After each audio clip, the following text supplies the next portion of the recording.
Alright, doing a gear video, finally. Some of you might be wondering why I've had this channel for, I don't even know, almost a year now, almost 10,000 subscribers, and I still haven't done a, gear breakdown video. And that's because, honestly, I, don't have, the newest and greatest gear. I've had a lot of this gear for a number of years, and even the newer stuff, it's nothing special, honestly. And that's not to say that it's not a good gear list. This is actually a really, in my opinion, realistic gear list.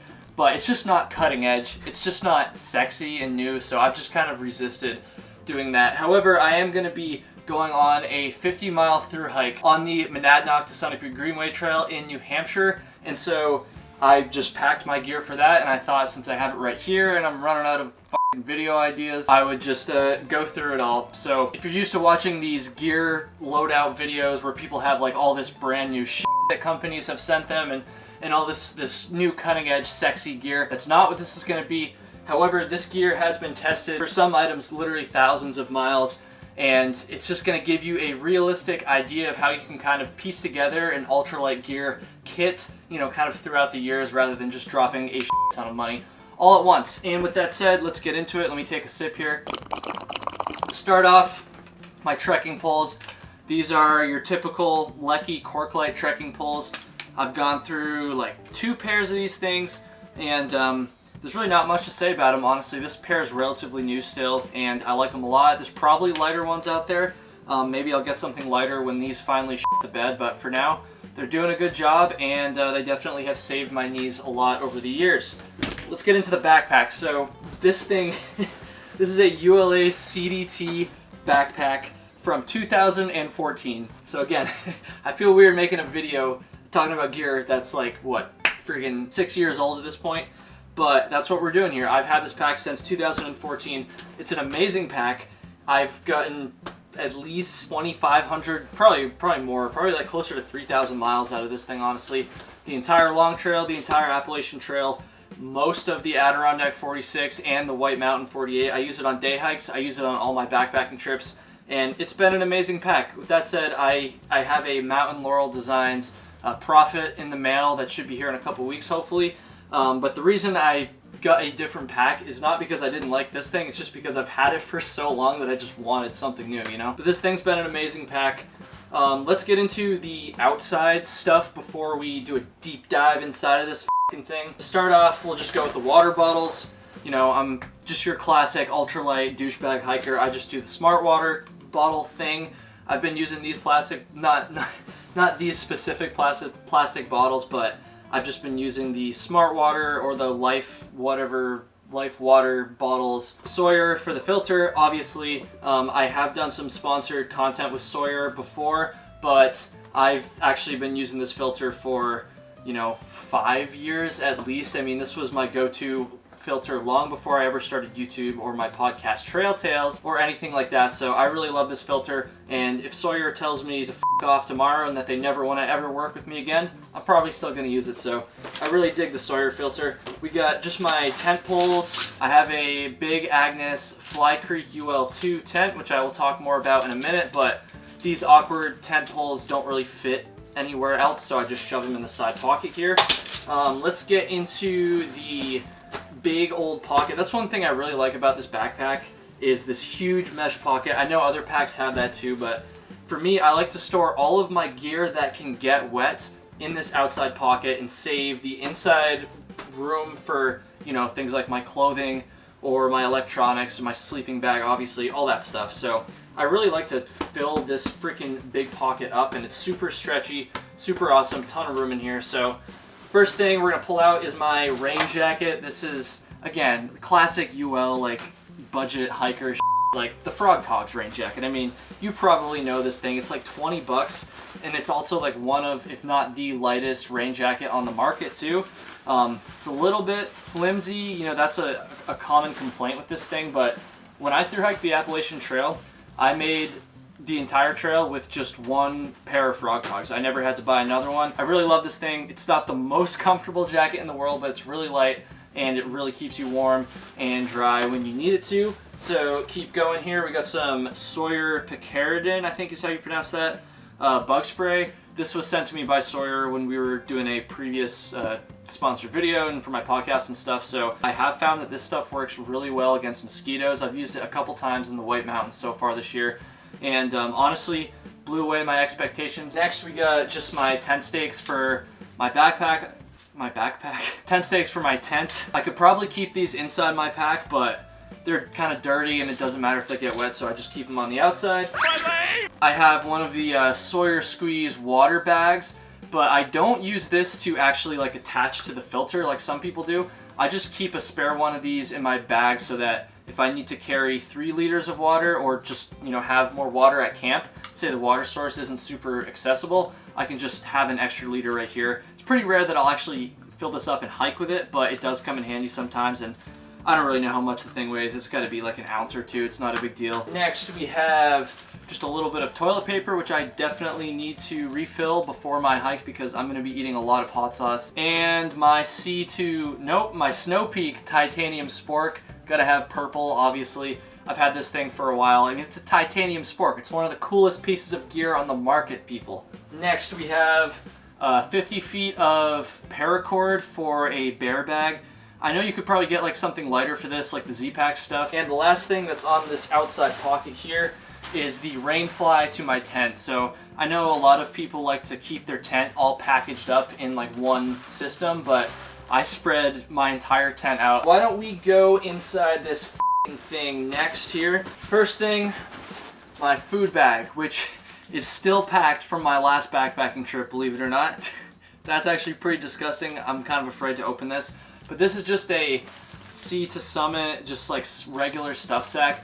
Honestly, if I were to do a longer hike than just a couple days, I would probably buy Z-Packs or some sort of a DCF. Moving on, we're gonna get into the actual guts of what's inside this thing. And so this right here, you'll see first of all the trash compactor bag, like the classic ultralight, you know, lining your pack to keep your dry thing. I used one trash compactor bag for my entire Appalachian Trail through hike. I got rained on a ton, never got wet, not a single time. I hiked through so many downpours.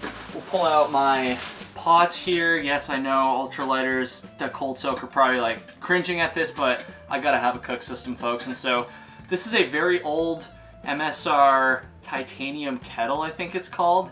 It's like 0.8 liters. I think it weighs like 4.2 ounces if I recall correctly. This thing's been on the market forever. I highly doubt it's changed that much, and gets the job done. I like to have a slightly bigger pot because I like to cook in my pot. Next we have the real thing that's gonna make ultralight hikers cringe, the fuel can. That's pretty self-explanatory.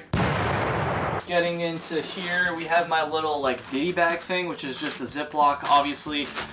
Just to go through this stuff real quick. Pillow, inflatable pillow. I don't remember the name of this. Hike Nature ultralight pillow. It's just one of the Amazon cheapo ones. And then I actually use this stuff sack that it comes in as my rock bag when I'm hanging a bear bag. Next we have the mosquito head net. Again, just a cheapo Amazon one.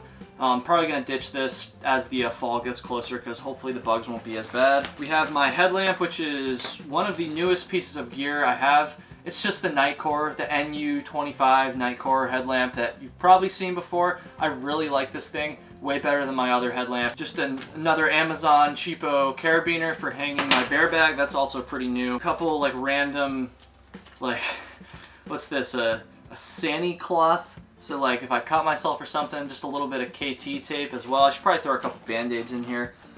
A little tick remover thing that I have absolutely no idea how to use, if I'm going to be honest. This is my stove, which is also a pretty new piece of gear I just got this year.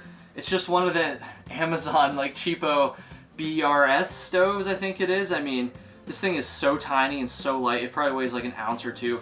I mean, it's just so tiny, and you might think that it has, you know, a problem with your pot being stable, but it's been like super stable for me. Honestly, more stable than my MSR Pocket Rocket, which was my previous stove. And then we just got a mini Bic because, you know, I may have a mini dick, but that doesn't mean I don't have a mini Bic. The little knife thing. In a previous video, I talked about how I never brought a knife, and then people just on me for that in the comments. So I did finally give in and add like a little knife. I still haven't used it, and I kind of doubt I ever will, but in case I need it, an emergency or something, I have it. So checkmate bushcrafters. And then lastly, we just have the patch kit for my sleeping pad, which I'm going to talk about in a second, and just a random Ziploc. Oh yeah, and an extra cap for my smart water bottle, because if you think about it, if you lose the cap for this thing, dude, you're screwed. Like, you're not going to be able to hold any water in it. So I just throw an extra cap in the bag. It obviously weighs nothing. Now we're going to get into some of my clothing. So these are like my camp clothes.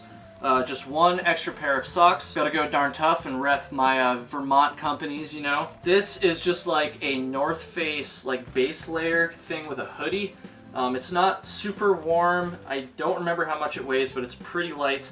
And for like summer up here in the Northeast, this is like perfect. You really don't need that much more than this, at least when you're just lounging around camp. And then my other pair of camp clothes is just like a really old, pretty beat up pair of tights, which are great because they're lightweight and really comfortable. Not so great because it definitely shows off my dick and balls when I'm wearing it with no shorts on, but you know, that's just the price you pay for ultralight, folks. Here we got the final piece of my tent, the body to the Big Agnes Fly Creek tent, Fly Creek UL2 tent. I got this used for like $130 from a friend on Facebook. Like, I wasn't even in the market for a tent, honestly, but when I saw how good of a deal that was, I just like bought it on a whim last year, and so that's why I've been using this thing. I do think I'm gonna upgrade to a lighter weight tent because this thing is, it's not heavy, but it's a full, you know, double wall tent, and I kind of want to go a little bit lighter in the future, so probably gonna upgrade eventually, but for now it's what I got, and it is super comfortable. Condensation is not an issue in this thing at all, which I really like. So next up we have my down jacket. This is a Sierra Designs jacket, I believe. I've had this forever.